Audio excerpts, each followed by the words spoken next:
ಸತ್ತ ತಕ್ಷಣ ಭಗವಂತ ಪ್ರಸಾದ ಕೊಟ್ರೆ ಅದಕ್ಕಿಂತ ಸಂತೋಷ ಇನ್ನೇನಿದೆ ಹೇಳು. ಅದೇನ್ ಸಂತೋಷ ಅಂತ ನಮಗೂ ಹೇಳಮ್ಮ, ನಾವು ಸಂತೋಷ ಪಡ್ತೀವಿ. ನಿಮಗಲ್ದೆ ಇನ್ ಯಾರಿಗಪ್ಪ ಹೇಳಿ. ಈ ಮುದ್ದು ಕೃಷ್ಣನನ್ನ ನೋಡಿದಾಗ ನನ್ನ ಸೊಸೆಗೆ ಇಂಥ ಕೃಷ್ಣನನ್ನ ಯಾವಾಗ ಕೊಡ್ತೀಯಾ ಅಂತ ಕೇಳಿದೆ. ತಕ್ಷಣ ಬಲಗಡೆಯಿಂದ ಪ್ರಸಾದ ಕೊಟ್ಟ ಶ್ರೀನಿವಾಸ. ಅಂದ್ರೆ ನಮ್ಮ ಮನೆಗೆ ಆದಷ್ಟು ಬೇಗ ಮುದ್ದು ಕೃಷ್ಣ ಬರ್ತಾನೆ ಅಂತ ಆಯ್ತು.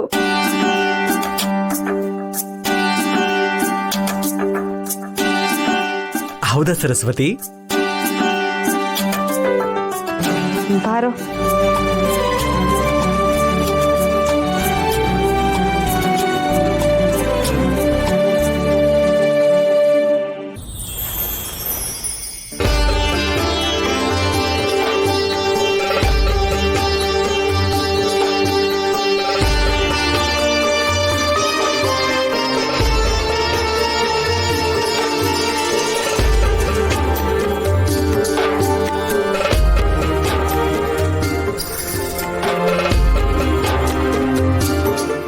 ಯಾರದು ಬಳೆ ಶಬ್ದ ಮಾಡೋದು?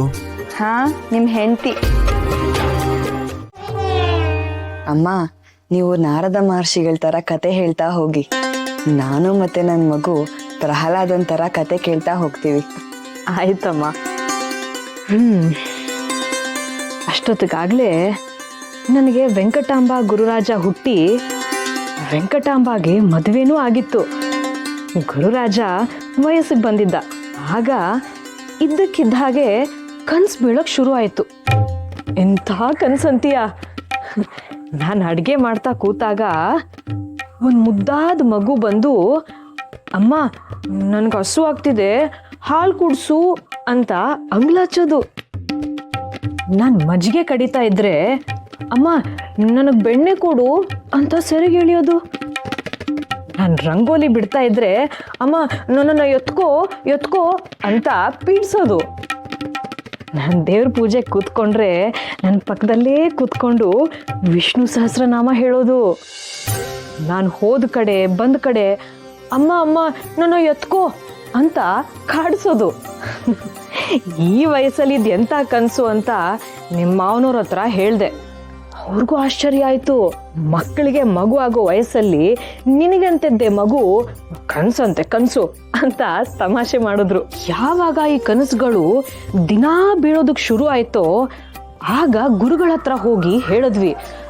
ಆಗ ಗುರುಗಳು ಏನ್ ಹೇಳಿದ್ರು ಗೊತ್ತಾ? ಏನ್ ಹೇಳಿದ್ರು? ಪುತ್ರ ಸಂತಾನ ಪ್ರಾಪ್ತಿರಸ್ತು. ನಿಮಗೆ ಪುತ್ರ ಸಂತಾನದ ಯೋಗ ಇದೆ. ದಂಪತಿಗಳು ತಿರುಪತಿಗೆ ಹೋಗಿ ಶ್ರೀನಿವಾಸನ ದರ್ಶನ ಮಾಡಿ ಬನ್ನಿ ಅಂತ ಹೇಳಿದ್ರು.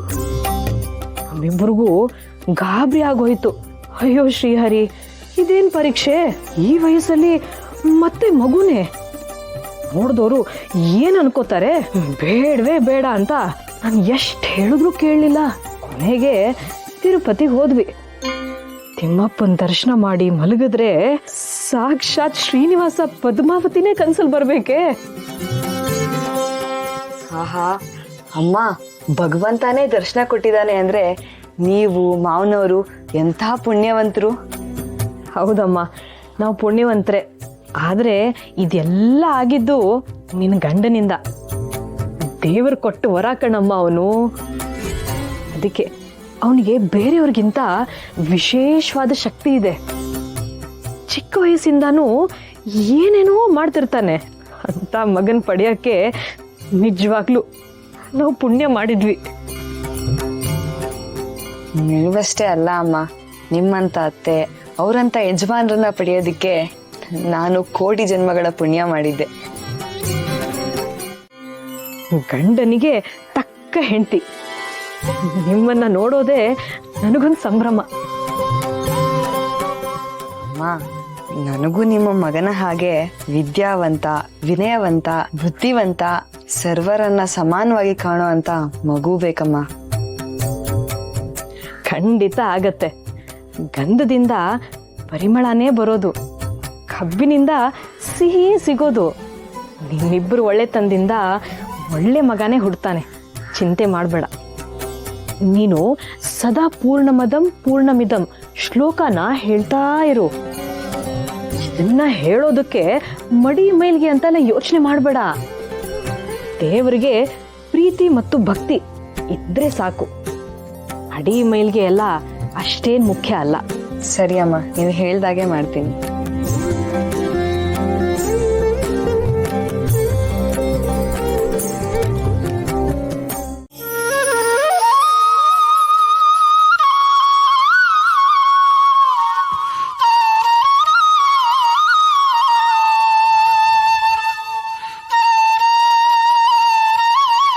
ಸರಸ್ವತಿ, ಸರಸ್ವತಿ, ಶಿವರಾತ್ರಿ ಯುಗಾದಿ ಮಧ್ಯೆನೆ ಹುಳಿ ಮಾವಿನಕಾಯಿ ಸಿಗೋದು. ಪಾಪ ಈಗ ಎಲ್ಲಿಂದ ತರ್ತಾನೆ ಮಾವಿನಕಾಯಿ ಅವನು? ತಗೋ, ಹುಣಸೆ ಹಣ್ಣು, ಇದು ಹುಳಿನೇ ಇರತ್ತೆ. ಅಮ್ಮ, ಮಾವಿನಕಾಯಿ ಸೋನೆ ಸೊಗಡೆ ಬೇರೆ ಅಲ್ವಾ ಅಮ್ಮ? ಹೌದಮ್ಮ, ಅದು ರುಚಿ ಅದಕ್ಕೆ, ಇದು ರುಚಿ ಇದಕ್ಕೆ. ಅದು ಸಿಗದೆ ಹೋದಾಗ ಇದನ್ನ ತಿಂದು ಬೈಕಿ ತೀರ್ಸ್ಕೋಬಹುದು. ಇದರಲ್ಲೂ ಹುಳಿ ಇರತ್ತೆ ಅಲ್ವಾ? ಅಮ್ಮ, ಮಾವಿನಕಾಯಿ ಸಿಗದೆ ಹೋದ್ರೆ ಹುಣಸೆ ಹಣ್ಣು, ಹುಣಸೆ ಹಣ್ಣು ಸಿಗದೆ ಹೋದ್ರೆ ಇನ್ಯಾವುದೋ ಹುಳಿ ಸೊಪ್ಪು. ದೇವ್ರು ನಮ್ಮಂಥವ್ರಿಗೆ ಅಂತಾನೆ ಇದನ್ನೆಲ್ಲ ಸೃಷ್ಟಿ ಮಾಡಿದಾನೆ. ಆದ್ರೂ ಅವ್ರು ಮಾವಿನಕಾಯಿ ತರ್ತಾರೆ ಅನ್ನೋ ನಂಬಿಕೆ ನನಗಿದೆ. ಅಲ್ಲ ಕಣೆ ಪೆದ್ದು, ಗಂಡನ ಮೇಲೆ ನಂಬಿಕೆ ಇರಬೇಕು ನಿಜ. ಕಾಲವಲ್ಲದ ಕಾಲದಲ್ಲಿ ಮಾವಿನಕಾಯಿ ತರ್ತಾನೆ ಅಂತ ನಂಬ್ಕೊಂಡು ಕೂತ್ಕೊಳ್ಳೋದು ದಡ್ಡತನ ನೋಡು. ಆಮೇಲೆ ಅವ್ನು ಬರೀ ಕೈಲೇ ಬಂದ ಅಂತ ಕೊರಗಬೇಡ ಅಷ್ಟೆ.